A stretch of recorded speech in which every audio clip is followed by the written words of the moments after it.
Ndewo na-eleba anya nke onye chiri ya zere. N'ụbọchị tata anyị ga-eleba anya na ngwa. Gịnị bụ ngwa? Ngwa simply means verb. Ngwa bụ otu n'ime nkeji asụsụ. Anyị elebela anya na nkeji asụsụ, ihe bụ nkeji asụsụ n'ụdị nkeji asụsụ enwere. N'ụbọchị tata anyị ga-ewere otu n'ime ya bụ nkeji asụsụ ma tụlee ya nke ọma. Tọtị n'ala ka ị mara ihe bụ ngwa.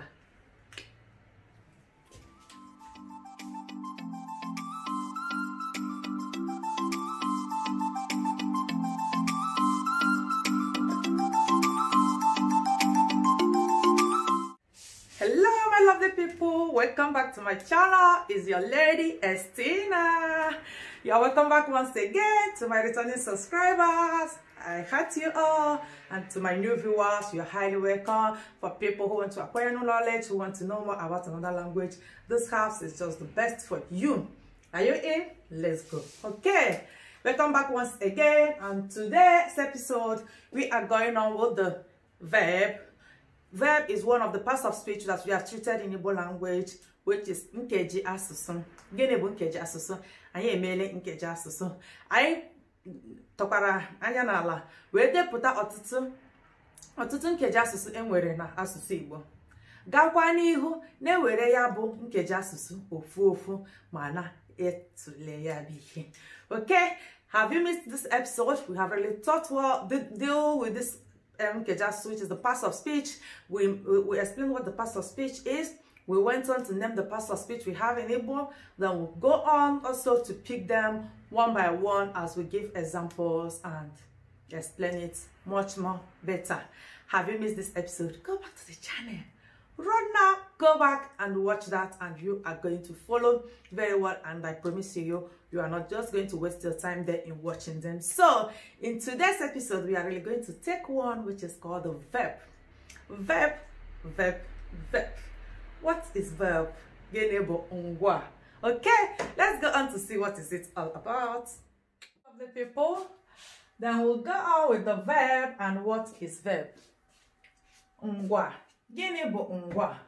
Ngwa bụ otu n'ime nkeji asụsụ enwere n'asụsụ Igbo. Ngwa bara nnukwu uru n'asụsụ Igbo n'ihi na ọ bụ ya bụ na okwu maọbụ ahịrịokwu ekwuru, asụrụ maọbụ edere n'asụsụ Igbo nwere nghọta. Okay, I will go on again to repeat. Gịnị bụ ngwa? Ngwa bụ otu n'ime nkeji asụsụ enwere n'asụsụ Igbo. Ngwa bara nnukwu uru n'asụsụ Igbo n'ihi na ọ bụ ya bụ na okwu maọbụ ahịrịokwu ekwuru, asụrụ maọbụ edere n'asụsụ Igbo nwere nghọta. Ngwa simply means that verb is just the doing word and the action word.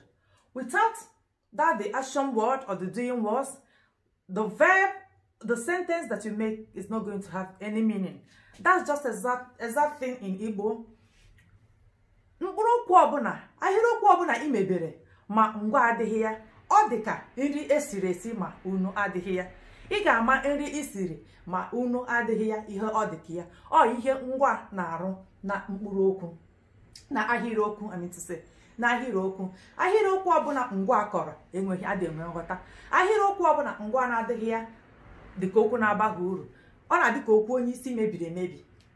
Ngwa na-arụ nnukwu ọrụ na ahịrịokwu ọbụla. So verb is very, very important, and knowing and mastering your verb in any language is just the secret of knowing that language very well. So if you are interested in getting this language or any language, then getting their verb is just the best thing you can do to learn that language very well, so fast, correctly, and speak it fluently. And in Igbo language, the verb they have is not that complicated, it's not that too much, it's not that vast, or it's not what it is here that it is here as it is in other language. So we have many types of verb in Igbo. Anyị nwere ụdị ngwa enwere. Ha bụ ndị a. In Igbo language we have these types of verbs, and here it is. We have the one that is called isi ngwa. Isi ngwa, which is the verb root, some call it root verb, but isi ngwa is the verb root. We'll go on to have again enyemaka ngwa, which is the auxiliary verb. We have again omeka ngwa. Omeka ngwa is just the participle. Then we have another one, which is mmejuputa ngwa. Ngaga goharia ya ozo. The type of verb we have is udi ngwa enwere bụ ndị a. Isi ngwa, which is the verb root. Nyemaka ngwa, auxiliary verb. Omeka ngwa, participle. Mejuputa ngwa. Okay, so this is it, and the verb really explains itself very well. Verb we have one, which is the isi ngwa, as we mentioned, which is the verb root. Then nyemaka ngwa, which is the auxiliary verb. Gịnị bụ isi ngwa? Isi ngwa bụ ya bụ nghọta enwere na ngwa. That's the isi there, means the head. Ya bụ nghọta enwere na ngwa.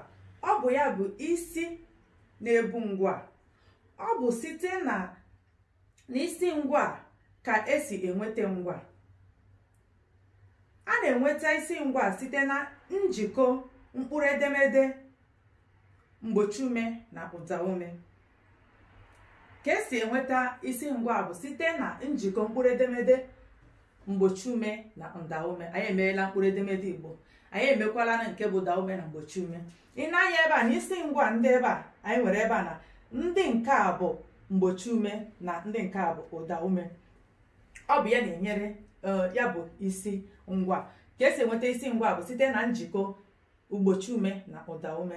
Ị na-anya ebe a na anyị nwere bụ na a. Bụ na a ga-enye gị ba, which means enter. Go and the who. Go. To read.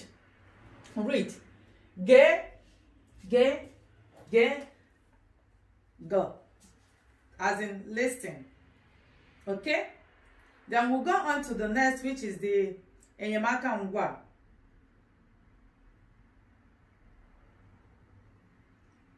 Enyemaka ngwa, which is the auxiliary verb. Ọ na-enye aka, enyemaka ngwa na-enye aka akọwapụta ebumnuche ngwa na ahịrịokwu.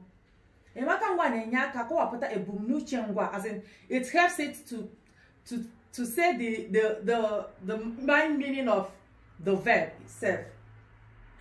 Ọ na-enye aka akọwapụta ebumnuche ngwa na ahịrịokwu. Ha bụ, as in the two of them that helps to the verb is the ha, na ga. Okay? Then a na-eji akara uhie. A na-akanye n'etiti ya na ngwa. Ọ na-enyere aka were gosi na ha abụọ kwụ iche, mana ha na-arụkọ ọrụ ọnụ. A na-eji akara uhie. Akara uhie simply means hyphen. A na-eji akara uhie egosipụta ya na ngwa, mana iji gosikwa na ha abụọ na-arụkọ ọrụ na ya bụ ahịrịokwu. Ịmaatụ anyị nwere ebe a bụ ede na agbaka. Nne m ga-eje ahịa echi. Ga-aga ahịa echi. Eje bụ olonde. Let's say nne m ga-aga ahịa echi. Okay. Aga ahịa echi. Ada na-etigbu nwanne ya. Ị na-anya ebe a na-aga eji akara uhie egosipụta ya na ngwa ọ na-enyere aka, dịka enyemaka ngwa ọ na-arụ na ya bụ ahịrịokwu. Ị na-anya ebe a na aka ga-aga na-etigbu, ọ ya bụ enyemaka ọ na-enyere ngwa na ya bụ ahịrịokwu. I hope it's getting clear. We move on to the next, which is omeka ngwa. Gịnị bụ omeka ngwa? Dịka o si daa, ọ na-eme ka ngwa mana ọ bụghị ngwa. Okay, ọ bụ isi ngwa mfe agbakwunyere a ma ọ bụ e. Ọ bụ isi ngwa mfe agbakwunyere a ma ọ bụ e. Ị ga-esoro ya n'usoro ndakọrịta ụda ume. Ọtụtụ mgbe nnyemaka ngwa na-enyekwara omekangwa aka ka o nwee nghọta ngwa na ahịrịokwu. Okay, so now we'll go on with the example of omekangwa we have here. We have adị, to be, adị. Ị na-agbakwunyere ya ngwa ka o nwee nghọta. Adị, to be, aga, to go. Ị na-anya na mgbe m na-akọwa ya na m kwuru na omekangwa na ị na-agbakwunyere ya isi ngwa dịka a ma ọ bụ e na mkpụrụ okwu. Ime atọ ọzọ enwere ebe, to cry, eso, to follow, eso, to follow. Okay, then we move on to the next, which is mmejupụta ngwa. Mmejupụta ngwa bụ mkpụrụ okwu na-eso ngwa n'azụ ga-eme ka nghọta ngwa ahụ zuo oke. Mkpụrụ okwu na-eso ngwa n'azụ ga-eme ka nghọta ngwa ahụ zuo oke. Okay, ọ na-akwụọrọ onwe ya na mkpụrụ okwu. Ọ na-akwụọrọ onwe ya na mkpụrụ okwu na-eso ngwa na-eme ka nghọta ya zuo oke. Okay, then we'll go on with it. And the example here, we have the ngwa. The ngwa is here, which is the verb. Then the mmejupụta ngwa ga-eme ka nghọta ya zuo oke. Mara, goro, eti, mma, mara mma. Mara is the verb there. Then mma will mmejupụta ya iji mee ka ịmatakwa na nwada ahụ, iji maatụ nwada ahụ mara mma. Nwada ahụ mara. Ị ga-ahụ na mara gịnị? Ọ mara mma. O mere gịnị? Nwada ahụ mara akwụkwọ. Nwada ahụ mara ihe nke ukwuu. So the mara mma there, the mma there is the mmejupụta ga-enye aka ka nghọta ya zuo oke. Okay, gwuru mmiri. Eti ọkpọ, eti gịnị? Eti ihe, eti. Okay, onye ahụ etiri ihe bere akwa. Onye ahụ etiri ihe bere akwa. Okay, you see, so this is just the example of it, and I hope it's really very clear here. And if you did not get it so clear, you can come in box and drop your comments on the comment section. Then I can be able to know where you are getting it wrong. But verb is just the real thing about any language you are learning, for you to get it very well, speak it fluently. Okay, my lovely people, we're gonna end it here. I got that video here. Yeah. Thank you for today's episode. Thanks for listening. Thanks for your support. Thanks for the amazing like and share. And have you watched to this extent? Are you yet to subscribe to the channel? Are you yet to give some to the video? Then please do so. That is just your own part of the support to the channel.